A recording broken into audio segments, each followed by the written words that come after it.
তোমাকে দিয়ে না কিচ্ছু হবে না জেরিন। আমি শুধু শুধুই তোমার পেছনে কারি কারি টাকা ঢালছি। তোমার আসলে কোনো যোগ্যতাই নাই। বস, আপনি আমাকে ভুল বুঝছেন। আমি কাউকেই ভুল বুঝছি না। আনিকা বেঁচে আছে না মরে গেছে সেটা আমি জানি না। কালকের মধ্যেই আমি আনিকার খোঁজ চাই। সেটা জীবিত হলে জীবিত, মৃত হলে মৃত। ওকে বস। জেরিন, একটা কথা তোমরা সাপ সাপ জেনে নাও, আমি না বাঁচলে তোমরা কেউ বাঁচবে না। আগুন নিয়ে খেলার পরিণাম কি সেটা তুমি ভালো করেই জানো।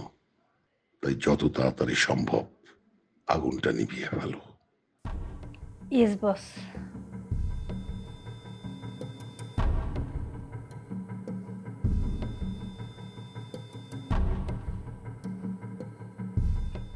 সাদিয়া, হ্যাঁ ভাইয়া।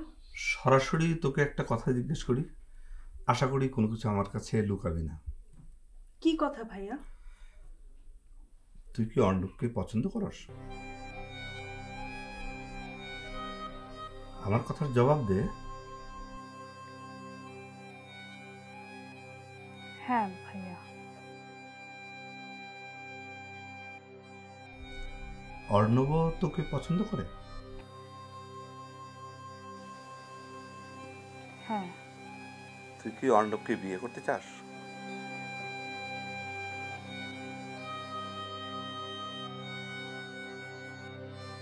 আমার কাছে লজ্জা করিস না, হ্যাঁ বা না যেটাই হোক বল। হ্যাঁ ভাইয়া। আমি কি অর্ণবের সাথে কথা বলবো? না ভাইয়া, মানে এখনই তোমার কিছু বলার দরকার নাই, সময় হলে আমি তোমাকে বলবো। ঠিক আছে, তুই যেটা চাস সেটাই হবে।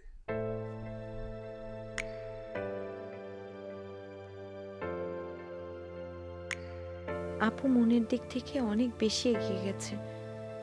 এখন যদি অর্ণবের প্রতি আমার ভালো লাগার কথা আপু জানতে পারে, তাহলে অনেক বেশি কষ্ট পাবে, হয়তো আবার আগের মতো হয়ে যাবে। তাই কোনোভাবেই আমার ভালোবাসার কথা আপুকে জানতে দেওয়া যাবে না। নীরবে অর্ণবের জীবন থেকে আমাকে সরে যেতে হবে।